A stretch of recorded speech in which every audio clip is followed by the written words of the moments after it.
Ok, vamos a ver la relación que existe entre las fibras musculares y deporte, ¿ya? Porque siempre lo hemos dicho, ¿no?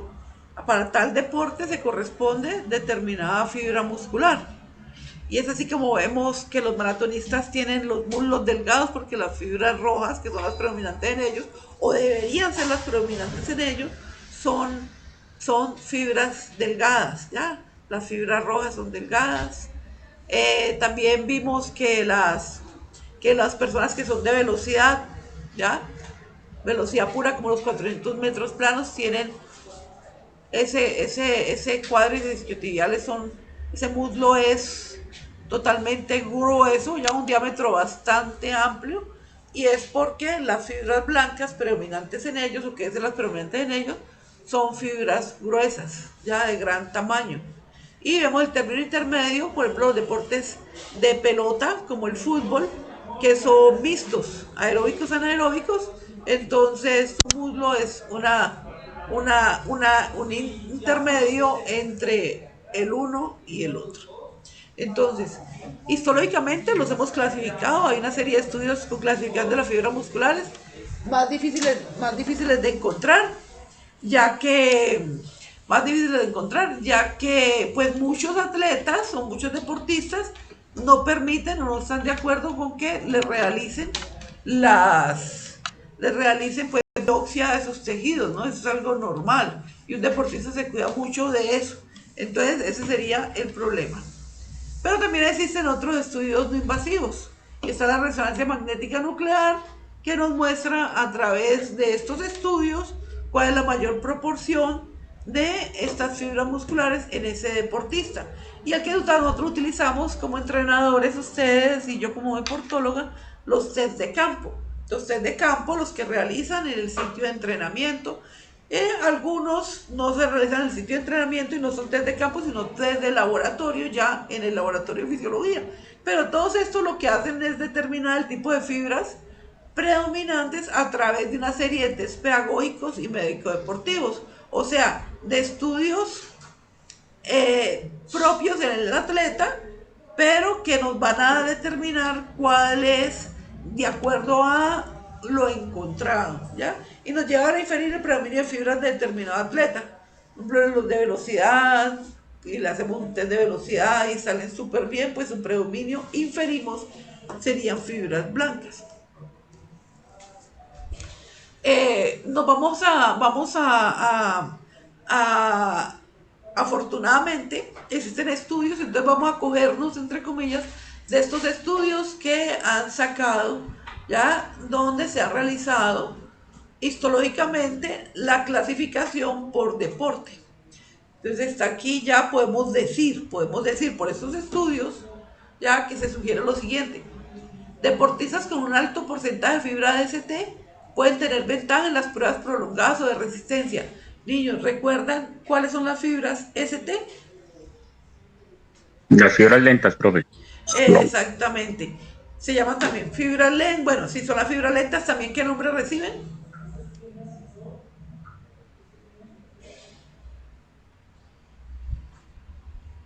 Las fibras lentas, ¿qué otro nombre reciben? Esas son Fibras las rojas. rojas, efectivamente. ¿Ya? O tipo. Tipo uno. Exactamente. Entonces las fibras ST son las mismas fibras lentas, rojas o tipo uno, ¿ya? ¿Y qué quiere decir ST?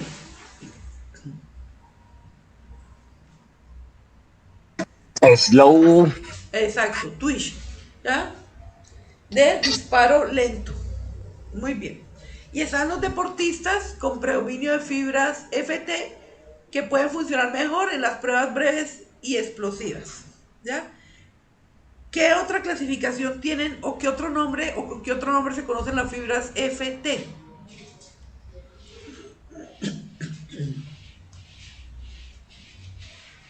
Las rápidas o blancas. Sí, fibras rápidas, fibras blancas, fibras tipo Dos. 2. Y a las fibras tipo 2, ¿qué clasificación se conoce?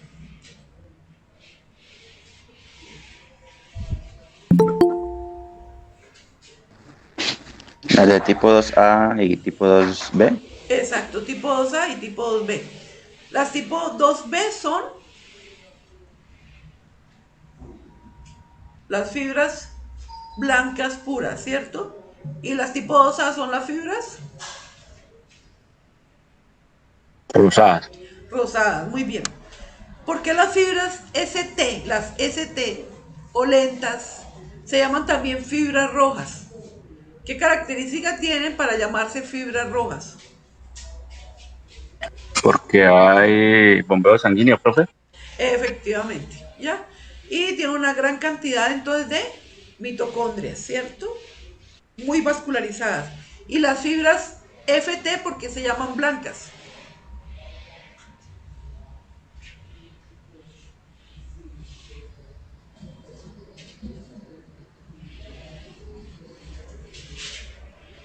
Pues por lo contrario, porque no están vascularizadas.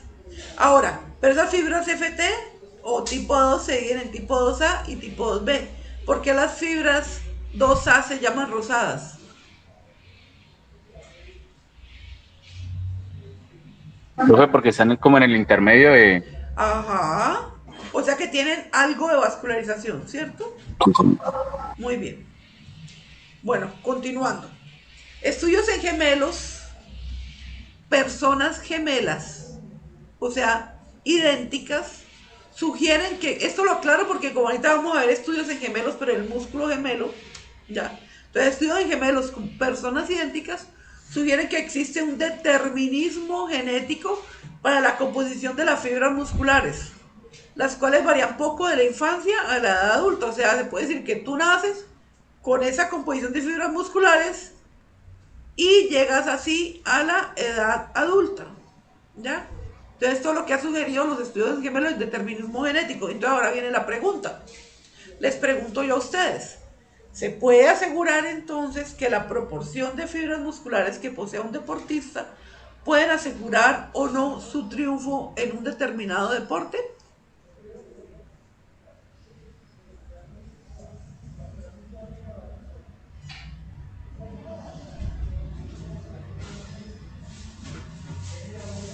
Miren la pregunta. Se puede asegurar, o sea, decir categóricamente que la proporción de fibras musculares que posea un deportista pueden asegurar o no su triunfo en un determinado deporte.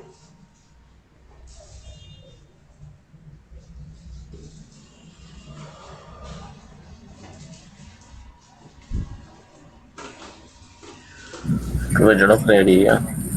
¿Quién me respondió? Me dicen el nombre porque como no lo estoy viendo y después me responden. Andrés, Andrés, dime. ¿Tú no creerías? pues ¿Por digo qué? que, pues porque yo digo que también entran en juego otros factores, ¿no? Efectivamente, ¿como Como por cuáles? ejemplo, la técnica, profe, también. ¿Cómo? No te estoy escuchando muy bien. La técnica, La profe. técnica, ¿qué más? Ah, no, hasta ahí llegue. ¿Ustedes qué son? Ah, el entrenador. Ajá, una buena dirección en el entrenamiento deportivo, o sea, un buen plan de entrenamiento deportivo, ¿ya? ¿Sí o no? O sea, no solamente que ellos tengan las fibras musculares, no solamente la técnica, que la técnica va también a corresponder del entrenador, enseñar la buena técnica, ¿ya? No solamente que él tenga el deseo de lograr sus objetivos, ¿ya? No solamente que cumpla con su proceso de alimentación adecuada, con su recuperación adecuada, que se le realicen los test médicos deportivos, los test pedagógicos y todo de manera adecuada en los tiempos que son. No solamente que lo lleven a competir a diferentes partes, a diferentes países, diferentes competencias, sino que, y lo más importante de todo, tenga un buen programa de entrenamiento por un entrenador que sabe lo que hace, ¿ya? Y ustedes lo ven. Hay países que están adelante porque tienen todo esto, pero además tienen un excelente entrenador, ¿ya? Y es el entrenador que todos quieren tener, ¿sí o no? Miren lo que pasó ahora con los entrenadores Para dar un ejemplo, cuando estuvo Peckerman y ahora todos lo piden, ¿ya? Y ya nadie quiere a Rueda. No quiere decir que Rueda sea culpable de que no hayan triunfado, pero y que Peckerman sea el único que tenga, o sea, a quien se le deba todo el triunfo, ¿no? Porque también están los deportistas y todo su esfuerzo, sus capacidades, sus fibras musculares, etcétera, etcétera, y todo lo que se haya hecho en todo el programa. Pero el entrenador es el que dirige, o sea, la función que ustedes van a tener el día de mañana es muy grande, porque ustedes pueden sacar adelante un deportista o lo pueden echar a perder. ¿Sí o no? Sí, señora. ¿Cierto? Bueno, entonces, ¿qué se ha encontrado en cuanto a fibras musculares? Los deportistas élite, ¿hay alguien que está pidiendo entrar? Sí, señora, creo que un compañero está, Johan. ¿O que ninguno de ustedes le puede dar la entrada? No, señora. No, bueno, entonces vamos a ver. Vamos a salir de aquí para poder dejarlo entrar. Ven. Ok. Hola Juan Camilo. Niños, traten de entrar a la hora que es para no tener que correr el riesgo de pronto de que se nos invalide la presentación, ¿ok?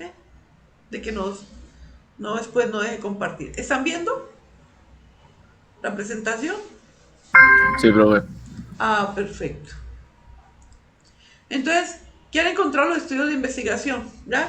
En deportistas élite, ¿no? No en cualquiera, sino deportistas élite, o sea, deportistas que han obtenido medallas de gran nivel deportivo, en eventos de gran nivel deportivo. Entonces, están los maratonistas, ¿ya?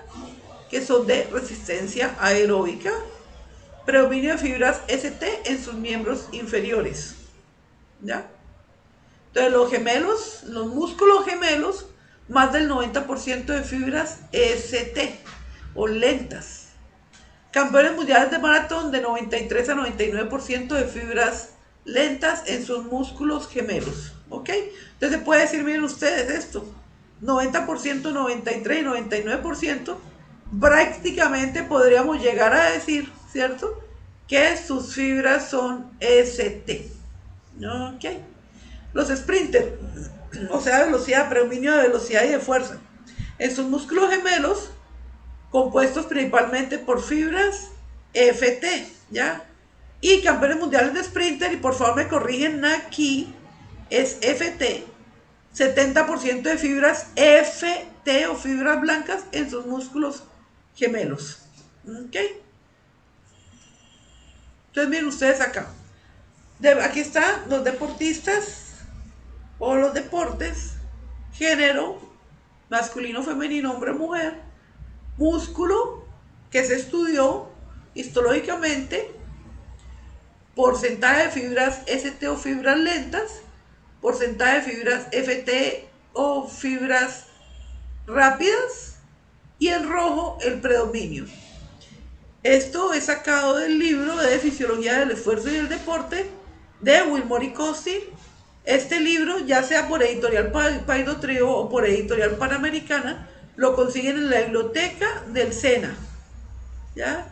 Hay varios libros de Wilmore y de Costil, de Editorial Paido Trío, y hay una de Wilmore, Costil y un colaborador más, que no recuerdo el nombre, que es de la Editorial Panamericana. Se lo recomiendo a ustedes, niñitos, si lo encuentran en el SENA. Entonces, los deportistas de velocidad, ¿ya? Hombres, en su músculo gemelo tienen 24% de fibras lentas y una predominancia de 76% de fibras rápidas. ¿Sí?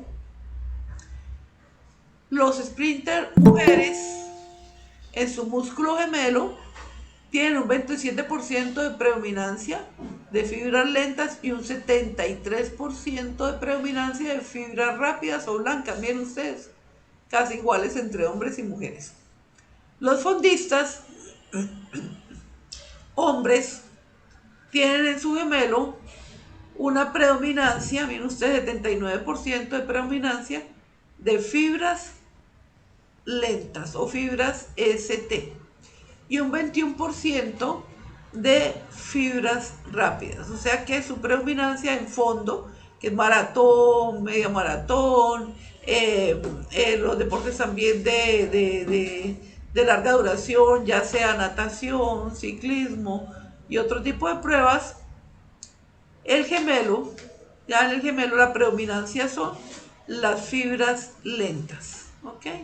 En mujeres, aunque la vemos en menor cantidad que en los hombres, pero la predominancia también son las fibras lentas en un 69%, que es un porcentaje bastante elevado. En los ciclistas de ruta, que también son de resistencia, en los hombres el vasto externo, el músculo vasto externo, ¿ya?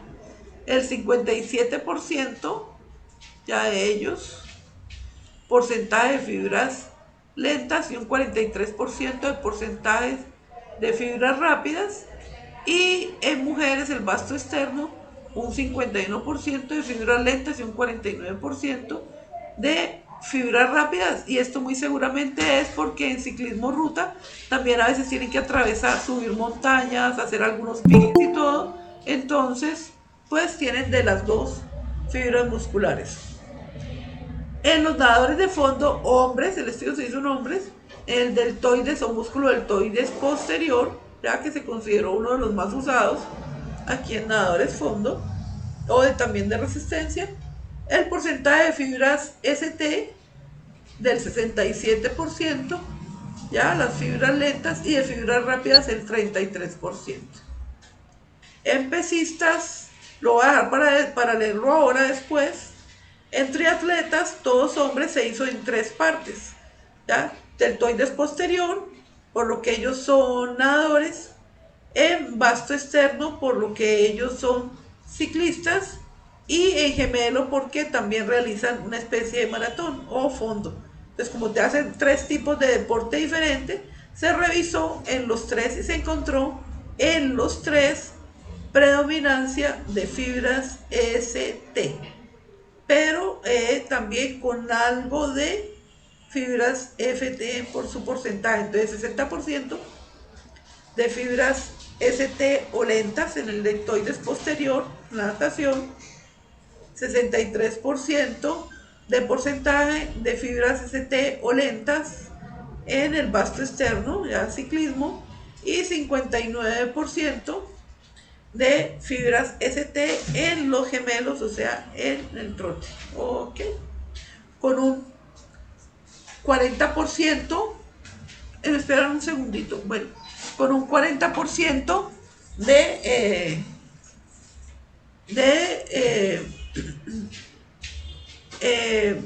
porcentaje fibras ya rápidas en el deltoides posterior, 37% en el vasto externo y 41% en el gemelo.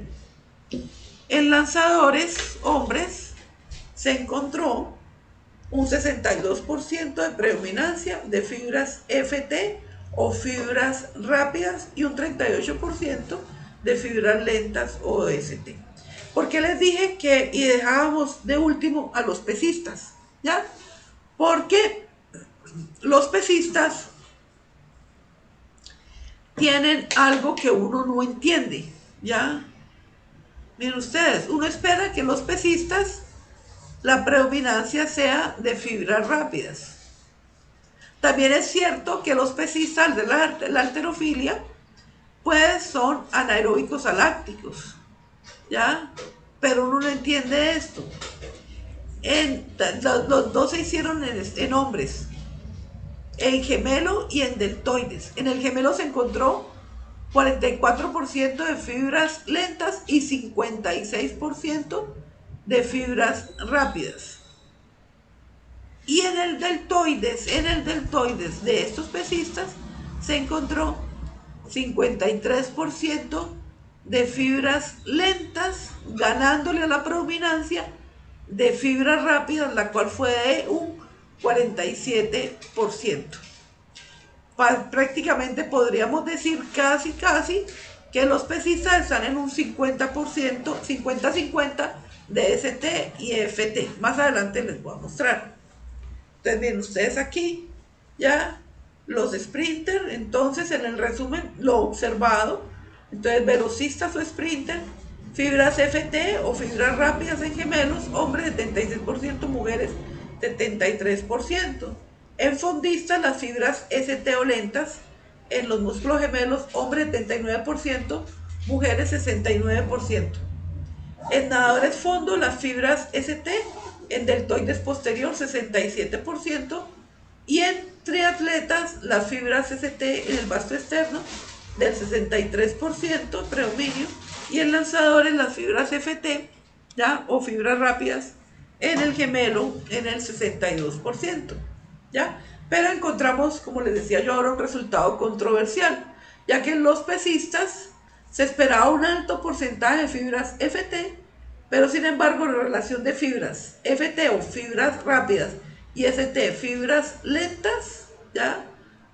Aunque hay un predominio de las FT en los hombres, en las mujeres predominan las ST, en los gemelos, perdón, en el deltoides predominan las ST, pero en los gemelos predominaron las FT. No fue la esperada, se podría hablar de casi una equivalencia 50-50. Ah, miren ustedes, aquí está. Fibras FT, gemelos 56%, deltoides 53%, y en los gemelos 44% de ST, deltoides 47%. ¿Ya? Entonces aquí es.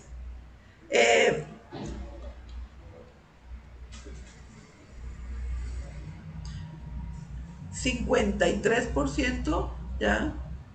En deltoides predominaron las fibras ST. Ya. Entonces, lo que tenemos que hacer con esto es más estudios de investigación. Sí se puede, porque en el sentido de que los deportistas se dejen hacer la biopsia para hacer el estudio histológico. Perdón, qué pena.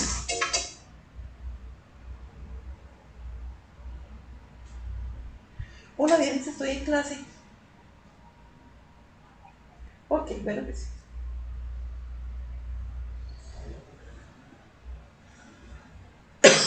Qué pena.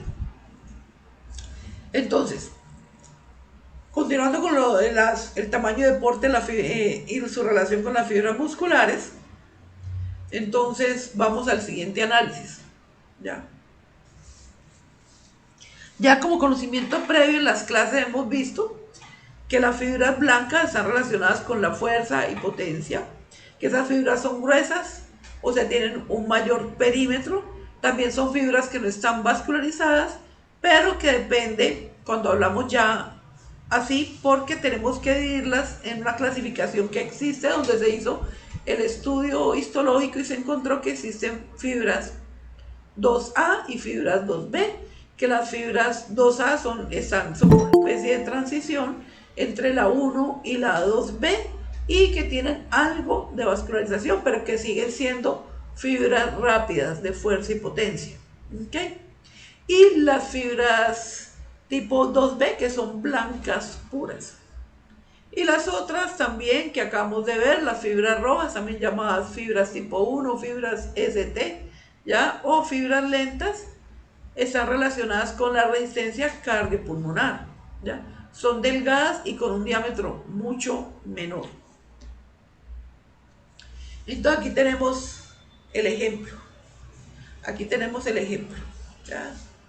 ¿Ya? Entonces aquí tenemos ese ciclista que es sprinter, ¿ya? Llamado Robert Forsterman.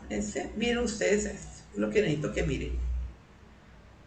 De entrada, si ustedes ven estos muslos, ¿qué fibras dicen que predominan? Las blancas, profe. Efectivamente, ¿cierto? Miren ustedes, este perímetro es de 71-72 centímetros, ¿ya?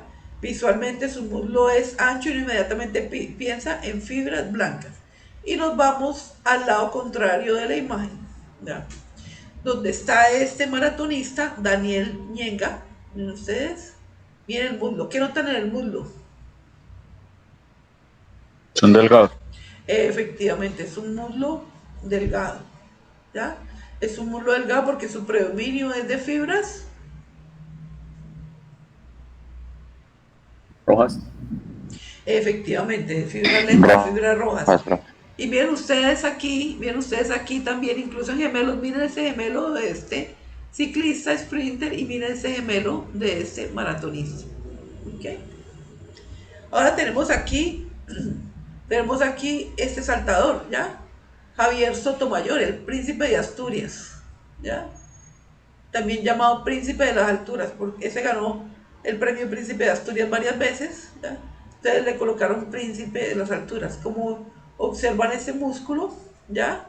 Es un muslo grueso, ¿cierto? No tan grueso como ese, pero es un muslo grueso, ¿ya? Donde podemos decir y asegurar que su predominio son las fibras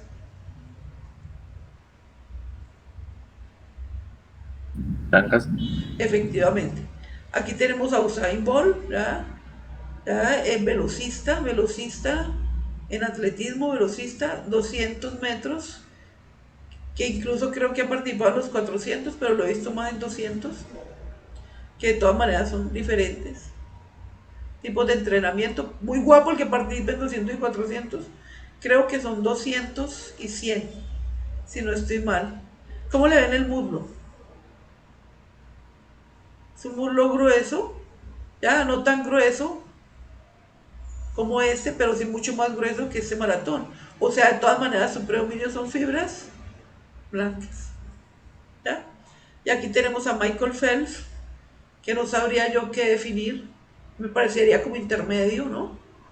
De pronto el predominio de fibras tipo 2A o rosadas con fibras blancas, y tendrá también fibras ST, ¿ya? Indudablemente Figueroa, miren el muslo de Figueroa, ¿qué predominio ven ahí? Las blancas. Efectivamente, predominio de fibras blancas, ¿ya? Katherine Ibargüen, que es de salto, predominio de fibras Blanco. Chechi Baena de velocidad, patinaje,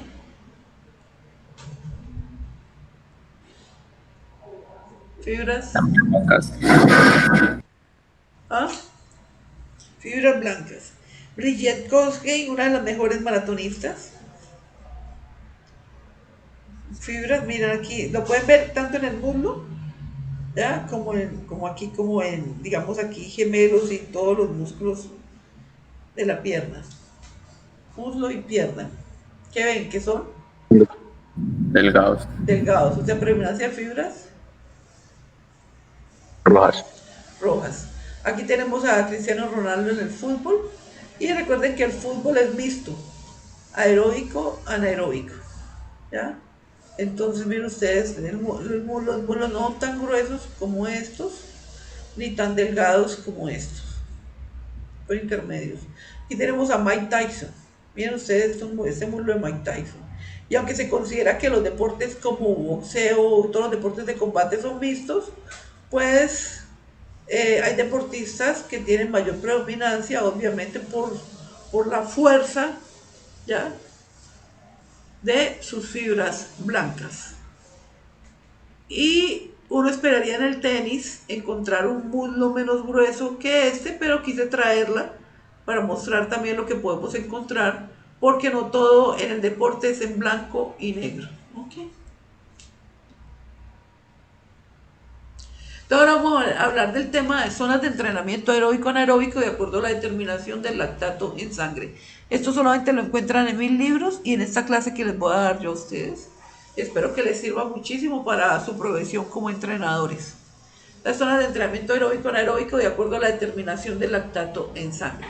O sea, no en qué zona debe ser, cuál es la zona umbral, sino cuál es la zona ideal para entrenar las diferentes capacidades o potencialidades que queremos mejorar en ese deportista de acuerdo a la obtención del lactato en sangre.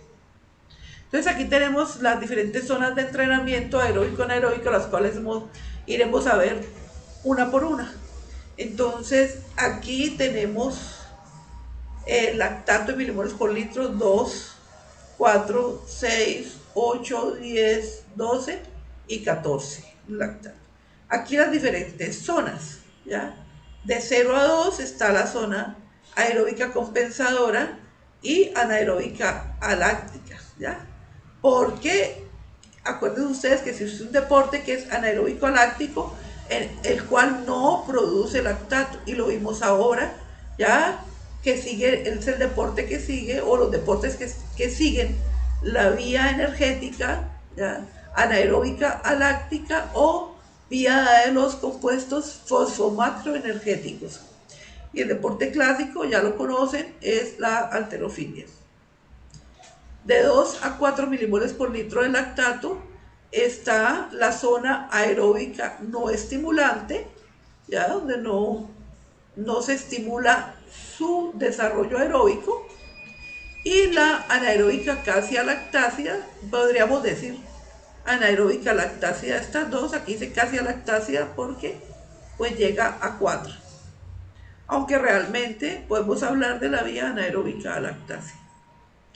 De 4 milimoles por litro de lactato a 6 milimoles por litro de lactato está la vía aeróbico estimulante, o sea, en la cual podemos entrenar para estimular la vía aeróbica. De 6 a 8 milimoles por litro está la vía anaeróbico durmiente, ¿ya? Donde se trabaja en la vía anaeróbica pero no se estimula. Y de 8 a 12 milimoles por litro es la vía anaeróbica estimulante, o sea, donde se estimula el desarrollo de la vía anaeróbica. Y de 12 a 14 es la zona de entrenamiento de tolerancia al lactato. Se debe entrenar todos estos sprinters, ¿ya? Para poder mejorar, para poder tolerar los niveles de lactato que ellos van a alcanzar. Entonces vamos a verlas una por una. Zona aeróbica compensadora, miren ustedes aquí, ¿ya? De 0 a 2, nadie tiene 0, pero pues en la gráfica de 0 a 2 milimoles por litro de lactato. Entonces miren ustedes, se corresponde con valores de lactato ubicados en un rango entre 0 y 2 milimoles por litro. En esta zona no se busca un desarrollo de la capacidad de resistencia general. Su frecuencia de trabajo es muy baja. Por lo tanto, no hay un incremento del consumo máximo de oxígeno, no hay nada de eso. No es estimulante, por ejemplo, está el calentamiento, el enfriamiento, la rehabilitación cardíaca, ¿ya? Que se realizan a intensidades muy bajas. ¿Okay? Entonces se llama zona aeróbica compensadora. Esta es la primera. Se puede decir que es la de la vida diaria en actividades normales, ¿ya? Luego sigue la zona aeróbica no estimulante. Vamos a verla aquí. La zona aeróbica no estimulante, de 2 a 4 milimoles por litro. Se trabaja dentro de la vía aeróbica, pero no estimula el desarrollo de esta vía. Entonces, se utiliza dentro del proceso de entrenamiento en deportes de baja intensidad y alto volumen, ¿ya? O sea, lo que se llaman trabajos de resistencia, como por ejemplo la marcha deportiva, ¿ya? Un ejemplo de tantos de resistencia general, ¿ya? La vía energética utilizada es la de los carbohidratos y lípidos y se corresponde con valores de lactato que oscilan entre 2 y 4 milimoles por litro, ¿ya? Se realizan trabajos de una intensidad que no pase de los 4 milimoles por litro. Trabajo dentro de la vía aeróbica. Está la zona aeróbica estimulante. Para poder estimular esa zona nos tenemos que pasar del umbral anaeróbico humano, ¿ya? Y la encontramos en valores de lactato en un rango de 4 a 6 milimoles por litro. Ya parece una paradoja, pero no. Para poder estimular esta zona tenemos que trabajar en una zona anaeróbica. Entonces, valores de lactato en un rango de 4 a 6 milimoles por litro, y esto hace que se desarrolle la capacidad aeróbica, esta zona, de 4 a 6 milimoles por litro de lactato. Entonces comienza a generarse la acumulación de lactato, ¿ya? Por esto se denomina zona anaeróbica no estimulante en algunos, ¿ya? Algunos la llaman zona anaeróbica no estimulante. Mejor llamémosla nosotros zona aeróbica estimulante. Pero si la encuentran en los libros, también la pueden encontrar de la otra manera, entonces es bueno que lo sepan. Que la zona aeróbico estimulante también es llamada zona anaeróbica no estimulante. La que va de 4 a 6 milimoles por litro. ¡Ey! Me estoy retrocediendo, niñitos.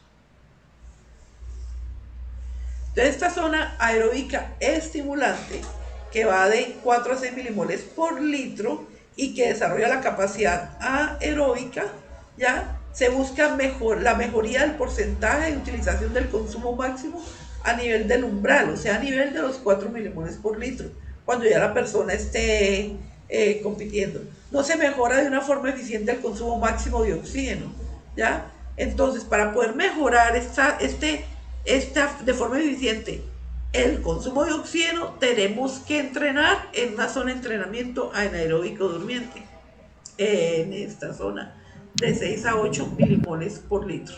Y la vamos a ver a continuación. Entonces, aquí entrenamos, entrenamiento de tipo aeróbico. Aquí estimulamos el desarrollo de la capacidad aeróbica y aquí estimulamos el desarrollo del consumo máximo de oxígeno. Entonces, miren ustedes, la zona anaeróbico durmiente se corresponde con cifras de lactato de 6 a 8 milimoles por litro. Ya aquí pueden entrenar, realizar los entrenamientos los deportistas que siguen la vía anaeróbica láctica, pero no los mejora. Aquí a quienes mejora es a los deportistas de resistencia, ya que mejora el consumo máximo de oxígeno. No hay estímulo para el desarrollo de la capacidad anaeróbica, pero sí existe un aumento de las posibilidades aeróbicas. Se entrena el consumo máximo de oxígeno o potencia aeróbica, que es la cualidad fisiológica que permite producir la mayor cantidad de energía ATP por unidad de tiempo. Entonces, miren ustedes aquí, hasta ahora, aquí entrenamiento de tipo aeróbico, mejoría de las capacidades aeróbicas y mejoría de la utilización o desarrollo del consumo máximo de oxígeno, ¿ya? Miren ustedes aquí. Entonces, vienen siendo hasta 8 milimoles por litro de lactato. Ya que ustedes, sabiendo esto, ustedes pueden planificar en sus deportistas de acuerdo al qué deporte es su deportista y quiénes son sus deportistas, planificar el entrenamiento. Entonces, continuamos.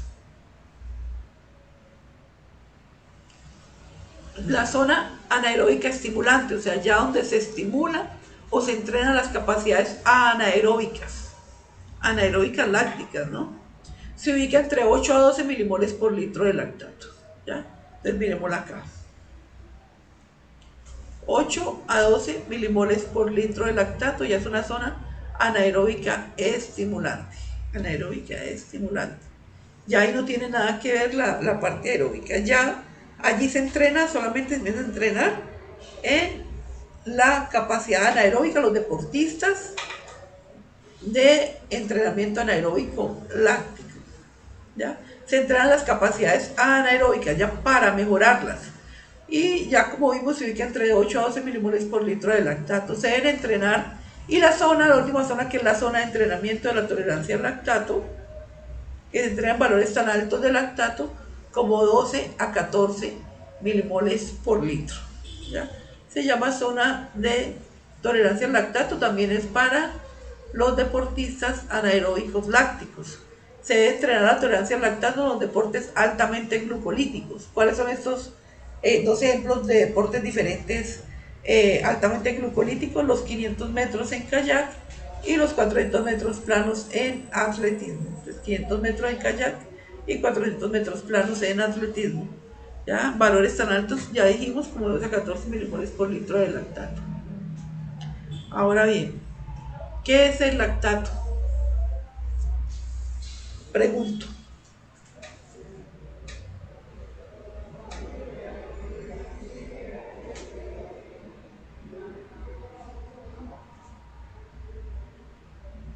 ¿Qué es el lactato, niñitos? Profe, Ajá. el lactato no es un desecho metabólico que Sí, causa la fatiga muscular. efectivamente, muy bien. Es un desecho metabólico que se produce ya en la utilización de la vía glucolítica anaeróbica. Muy bien, así mismo es. Y sí, genera cansancio o fatiga muscular. Entonces el lactato, ya, también como el lactato es el indicador universal de las diferentes vías energéticas, ¿ya? Y se utiliza para el entrenamiento, como les acabé de mostrar, muy bien utilizado para el entrenamiento deportivo. Por lo tanto, también se analiza en sangre, ¿ya? Se analiza en sangre para saber a qué nivel estamos entrenando ese deportista. Y cuando analizamos el lactato en sangre, también analizamos otra variable fisiológica llamada, a ver si me la dicen.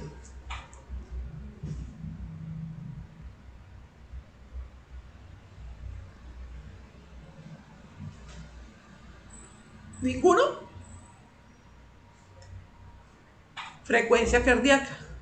Entonces nosotros tomamos, y velocidad también puede ser, pero no, principalmente lactato y frecuencia cardíaca. ¿Para qué?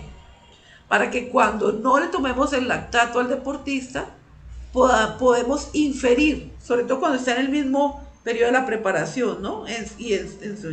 Antes de un cambio, podemos inferir que ese valor de lactato, al corresponderse a determinada frecuencia cardíaca, si ese día no le tomamos el lactato, no se puede estar tomando tampoco, usando al deportista para eso, sí podemos inferir que hace valor de frecuencia cardíaca, el lactato de ese deportista está en tanto.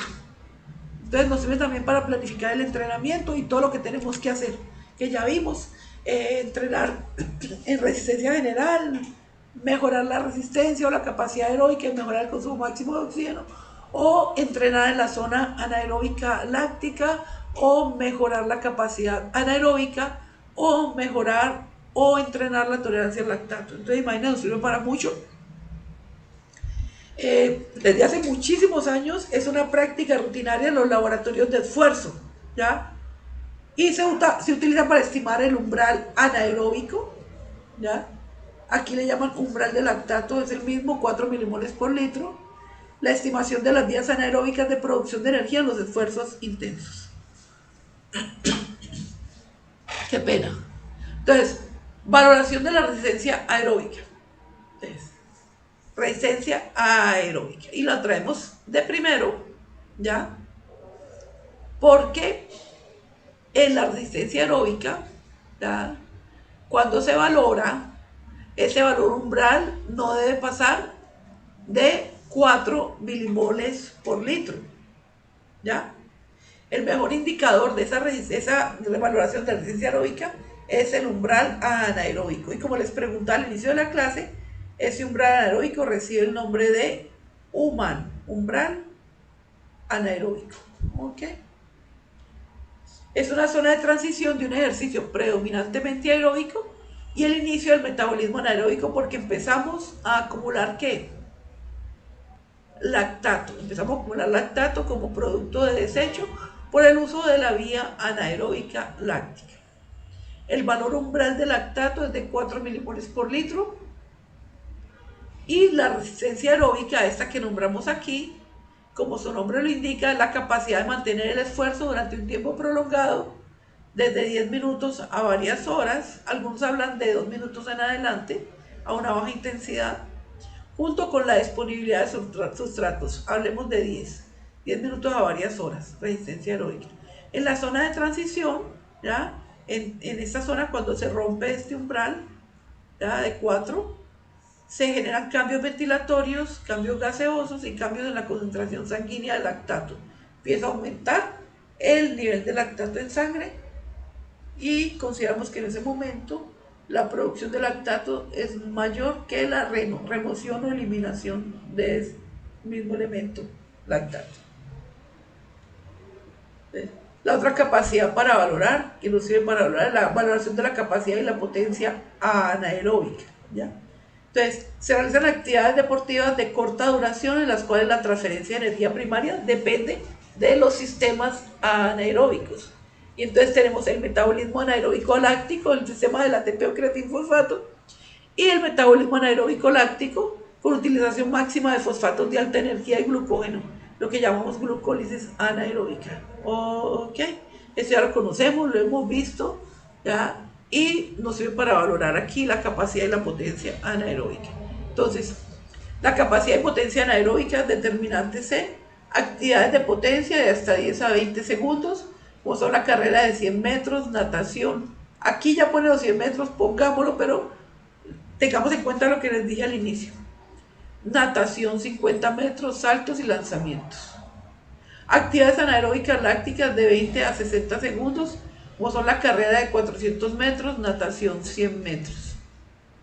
Actividades aeróbico-anaeróbicas máximas de 1 a 4 hasta 6 minutos, como son la carrera de 800 metros, ciclismo persecución, natación 200 metros y remo.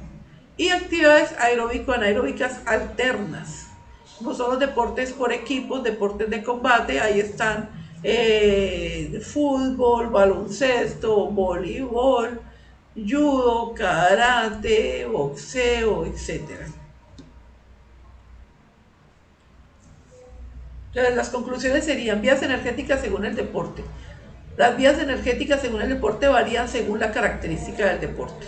Ya vimos que si el deporte es un deporte de fuerza y velocidad, de fuerza máxima y velocidad, ¿cuál será esa vía energética?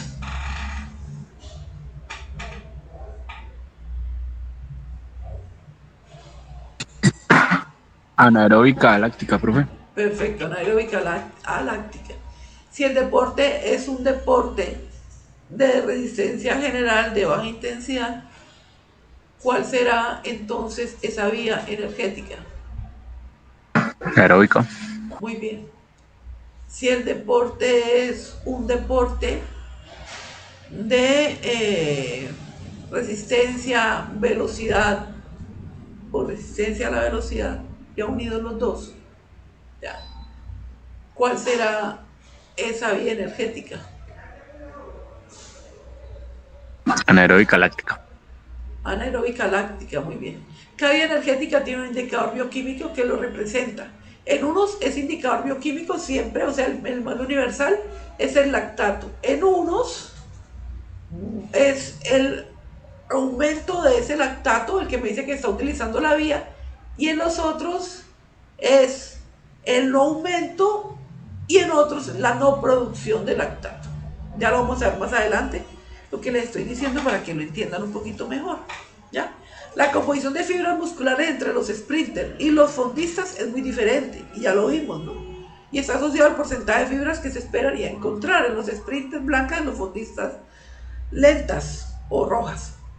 Debemos tener en cuenta que existe un determinismo genético, también lo vimos, en cuanto a la predominancia de las fibras con las que se nace, ¿ya? La respuesta a la pregunta, pero no por eso podemos inferir que para determinado deporte también se nace, se necesitarían de muchos más estudios, ¿ya? Y de un programa de entrenamiento muy concienzudo. Observamos que los deportistas élite, su tipo de fibra muscular y su porcentaje predominante está relacionado con el deporte con el que ha triunfado. Y es obvio, yo no voy a tener una persona de fibras blancas corriendo maratón, o al contrario. Lo encontrado no significa que el triunfo deportivo se deba solo a su tipo de fibras musculares, aunque es evidente que es una ventaja el tener el porcentaje de fibras adecuadas para el deporte practicado. El triunfo deportivo es una suma de factores, no solo de la composición de las fibras musculares.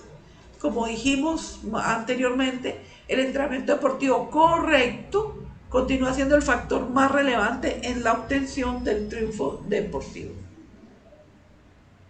Aquí tenemos un video de maratonistas versus velocistas.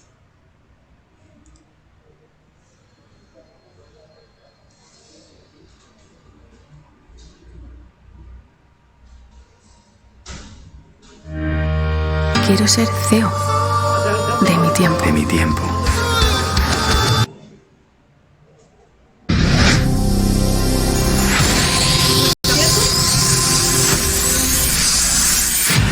señora. In running, you've all seen the sprinter señora. and the marathoner.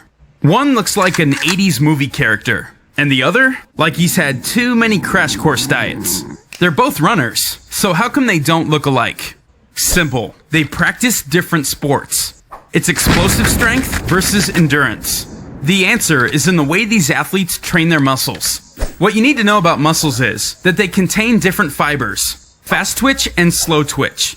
A sprinter will primarily train his fast twitch fibers. These react instantly and work super fast, but quickly run out of power. When trained, fast twitch fibers naturally become big and heavy. On the other hand, a marathoner uses mostly his slow twitch fibers, not as reactive and speedy as their fast twitch brothers, but they can work non-stop for hours. Even when trained, these fibers remain slim and light. Okay, the running capability of both athletes don't only depend on the physique of their legs. The upper body is also important. For the sprinter, to be able to burst from the starting line and to maintain a good rhythm whilst running, he needs balance. So his arms should have a considerable size as well. So he works out his upper body in the gym. That's why the sprinter looks very muscular. And because the sprinter only has to perform for a couple of seconds, the added weight is trivial. The marathoner is a different story. Every pound in his body has to be carried around for a total of 42 kilometers. He gains a lot of benefits by being light. So all excessive muscle mass and fat has to be shed in order to be a top marathoner. That's why he looks so skinny. On top of the difference in training, genetics also play a part. A normal person has about an even amount of fast and slow twitch fibers, but the persons that make it to the top tend to have more of one kind. So even untrained, they wouldn't have the same physical appearance. The sprinter and the marathoner, both runners, yet different athletes.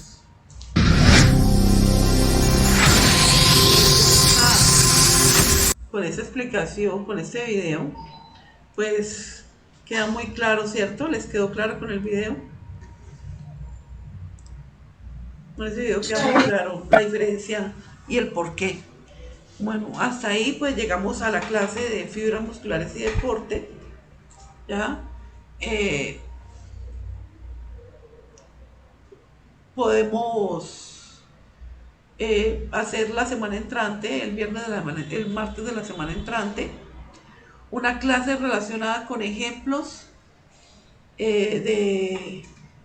o sea, vamos a ver como la introducción que seguiría. Ya.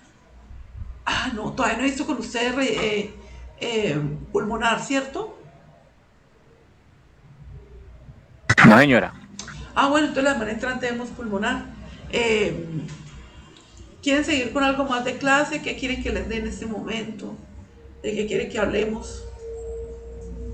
¿O damos por terminado el encuentro? Por hoy. ¿O hablamos más de lo que acabamos de ver?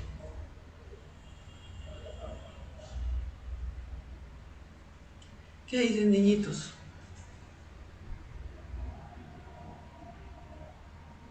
No tienen ni preguntas, ni dudas, comentarios.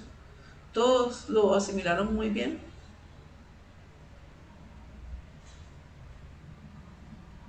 Sí, señora, ¿no, profe? De pronto, pues, ya lo que usted considere, profe. Igual si nos regala un descansito, estaría bien. Bueno, entonces les voy a regalar un descansito. Son las 9:20. Nos vemos a las 10. Y voy a buscar qué les doy para complementar esto. ¿Ok? Listo, profe. Bueno. Listo, profe. Entonces ya saben, desayunen, descansen, nos vemos a las 10. Por favor, Luis, ¿me puedes mandar una listica o quieres que se comunica conmigo siempre?